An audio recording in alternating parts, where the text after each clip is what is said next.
All right, what is going on YouTube? So, San Diego Comic-Con just passed, and we got an interview with the editor of the One Piece live action show from Netflix, Eric Littman. He likes to get lit, man. Okay, no, let me stop. Anyway, but yeah, he did a recent interview with Temple of Geek. It's very short, but I figured I would just kind of go over it because I do think there is a few things to kind of talk about and comment on. So yeah, let's go over it and see what he has to say about why his editing is so lit. Okay, never again, seriously, I'm sorry. But yeah, without further ado, let's get into it. So I'm just gonna make it easy for you guys and take the bits and pieces from the video out that are actually important and just play them and talk about them. It kind of takes your breath away when you realize how big One Piece is to the fans. When you're working on the show, you're sometimes insulated from everything. You're hyper focused on whatever scene you're cutting, and then when you get to mingle with the fans or see what the fans appreciate, it's just a lot of fun because you get to be a fan as well. Yeah. All right, so I think this part is actually really important because, I mean, he talks about how it's his first time there and how it's breathtaking to see just how big One Piece is. And I mean, I don't think it's necessarily all that important for him to realize this now, although he probably should have already known how big One Piece is, but I do think it says a lot about the fact that, first off, One Piece being at Comic-Con, because, you know, One Piece is an anime, and Comic-Con, I think, is primarily for, like, you know, a lot of the bigger comics that are based in America, like Marvel, DC. You know, not to say that One Piece doesn't have a place there, but it's just cool to see the popularity of anime and manga grow so big that now we're getting it at Comic-Con. And I know it's not the first time, because I know Naruto has been at Comic-Con a few times as well, but when you think about it, we're getting a film editor from the live action adaptation of an anime at a Comic-Con convention. Like, just think about that for a second, let it sink in. And apparently there's a whole big panel specifically just for One Piece. Like, it's just so crazy to see that. Also, you have to think about the fact that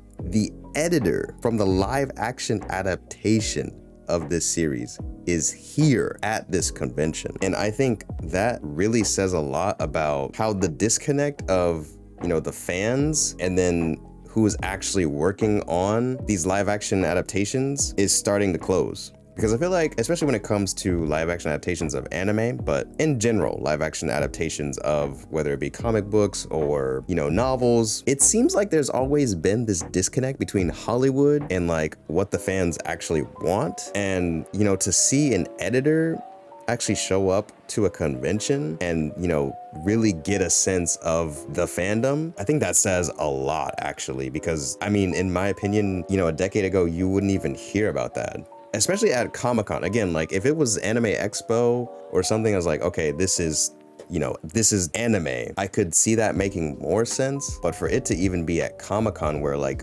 One Piece, manga, anime aren't even the main focus, I think this is really big. I mean, I can kind of see why, because, you know, Comic-Con is, I think, bigger than Anime Expo, but I'm not really too sure about that either. I know there was a panel at Anime Expo for the One Piece live action, but I don't think they had editors and, you know, directors and stuff coming out to talk about it and everything. So it's just kind of crazy. But yeah, I also do remember covering the Knights of the Zodiac interviews and everything at the last Comic-Con, if I'm not mistaken. So again, it's just more examples of that disconnect from Hollywood and the fans and the fandom and what the fans really want to see on the big screen, slowly starting to close, which I think is really great. And it just means that, you know, we are getting closer and closer to getting better products, better adaptations, and actually seeing the things we want to see as fans portrayed on the big screen. So that's awesome, because like with this industry, it's very similar to the gaming industry with how a lot of people that are actually working on the games themselves, you know, they might be really passionate about making games, but then the people that are telling these people what to do on how to make the games might not even be gaming fans. Like, you know, it's weird because the way that kind of works is they move these people up to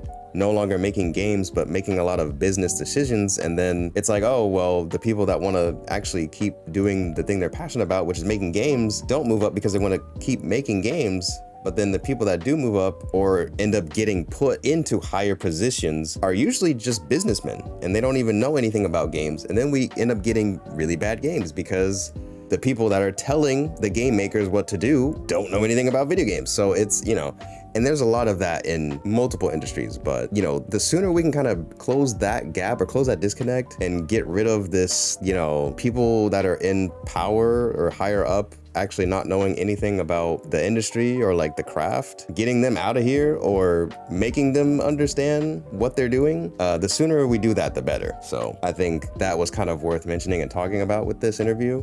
Just like in season 1 and most other shows, I'm getting footage as it's being shot. Oh, okay. So I'm constantly cutting footage, I'm cutting scenes while they're shooting stuff. We're always talking about what's being shot, discussing things. What should we get? What should we pick up? What should we look at? Is this working? Is this not working? Fortunately, with One Piece and also with Agents of S.H.I.E.L.D., everything always worked. Everything was great. The footage was you know, especially on One Piece, it's just next level.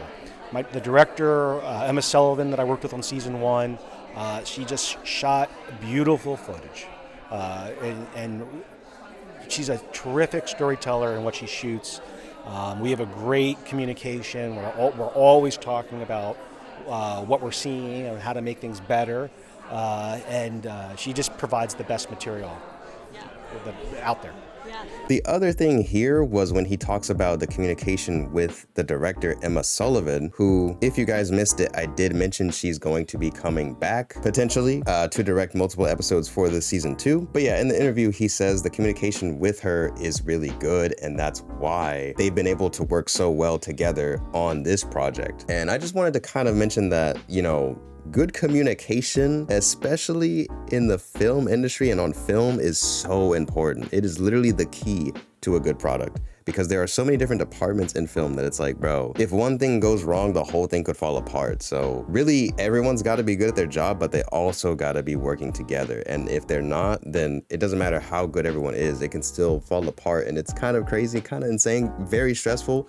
And a lot of times they just don't get enough credit for the effort they put in, even if it turns out not being as great, because people will only remember that one thing that's bad. And it's like, oh, the film sucks. And it's like, you know, but what about the cinematography? But what about the acting? But what about this? It's like, nah, the ending sucked, you know? And it really does actually hurt, because, you know, the millions of dollars, the effort, the hard work, it really could just not matter. But yeah, so that's why communication is so important. And it is really kind of cool to hear that, you know, editor has really good communication with one of the directors. So I think that just kind of goes to show another reason why this season 1 was so successful. And hopefully, you know, they just continue with season 2. I think Eric did a pretty good job season 1. I hope he's gonna kill it in season 2. But what do you guys think about this interview, about anything I had to say? Please let me know in the comments below. Leave a like on the video as well. It would help me out a ton. And of course, if you haven't already, subscribe. That would also help me out a ton.